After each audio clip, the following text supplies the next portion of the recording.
नमस्कार साथियों, आज का हमारा टॉपिक है द मेगा कंस्ट्रक्शन बुर्ज खलीफा के ऊपर। देखिए, बुर्ज खलीफा एक अद्भुत इंजीनियरिंग है।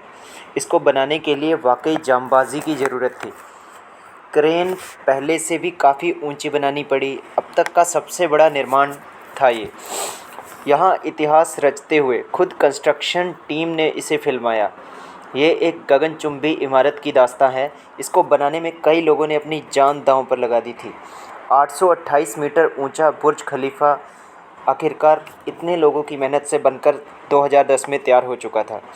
$1.5 अरब की लागत से बना बुर्ज खलीफा वहाँ पहले सूखा झुलसा हुआ रेगिस्तान था।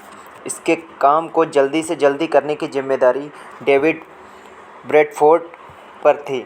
उनका कहना था कि अभी बहुत बड़े हिस्से का डिज़ाइन बनना बाकी था, तो अगर हम बैठे रहते कि 3-4 साल डिज़ाइन बनेगा उसके बाद हम काम शुरू करें, इतना हमारे पास समय नहीं था।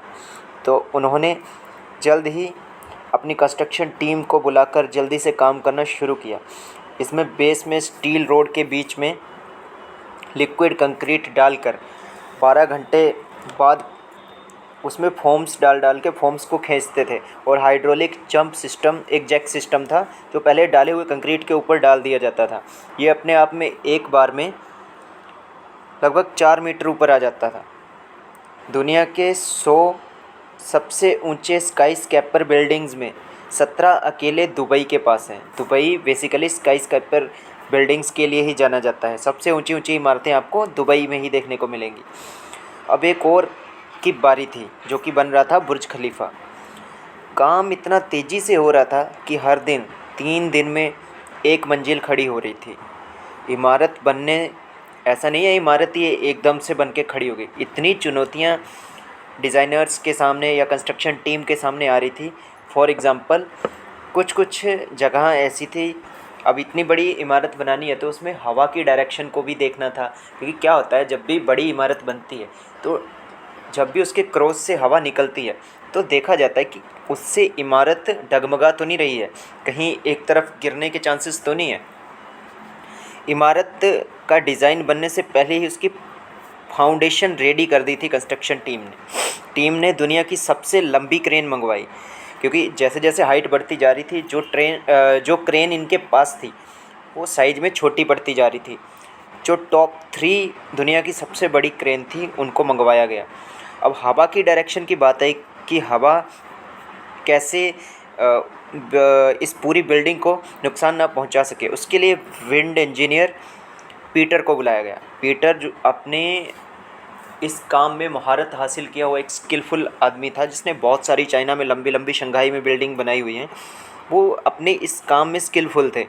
उन्होंने पूरे सिनेरियो को समझा और उन्होंने देखा कि जो हवा का इमारत पर बढ़ने वाला प्रभाव है उससे इसके जो विंग्स हैं उसकी चौड़ाई कम कर दी जाए और ऊंचाई पर जैसे जैसे ऊंचाई जा रही है उस वैसे वैसे डिज़ाइन चेंज किया जाए। ऐसे ही आप देखोगे तो जैसे जैसे इसकी हाइट बढ़ती गई है इसके डिज़ाइन राउंड शेप में आया है। इसकी जो बालकनी है उसमें भी ऐसी ग्रिलिंग लगी हुई है, रेलिंग लगी हुई है जो फिन्स की शेप में है ताकि हवा इस पर डायरेक्ट इम्पैक्ट ना कर पाए। अब बात आती है कि इतनी बड़ी बिल्डिंग को बिजली कितनी मेगावाट बिजली लगेगी। देखिए 36 मेगावाट बिजली की खपत वाली ये इमारत थी। इमारत को ढकने के लिए अब ग्लास और स्टील रोड लगने बाकी थे। जिस कंपनी को इसका काम दिया गया था ग्लास लगाने का, वो कंपनी कुछ रीजंस की वजह से दिवालिया हो गई थी। अब एक बहुत बड़ा चैलेंज था क्योंकि जो इनको कॉस्ट इन्होंने डिसाइड कर रखी थी वो बढ़ती जा रही थी और उसके साथ साथ जो इन्होंने काम लिया था वो भी 18 महीने लेट चल रहा था। इसके लिए इन्होंने इसके बाद विंड अलार्म लगाए गए, स्टील रोड लगाई गई, रेलिंग लगाई गई, 130 मीटर ऊंचा स्टील पाइप लगाकर इसे फाइनली क्लोज़ कर दिया गया। अब जो स्टील टावर था इसको भी लगाना आसान काम नहीं था, बट फिर भी इंजीनियरिंग दिमाग कहते हैं कुछ भी कर लेता, तो उस हिसाब से इंजीनियर्स ने इसका डिज़ाइन किया और फाइनली 2010 में ये बन के तैयार हो गया। ऐसी ही और वीडियोज़ के लिए हमारे चैनल को ज़्यादा से ज़्यादा लाइक शेयर सब्सक्राइब करें। धन्यवाद।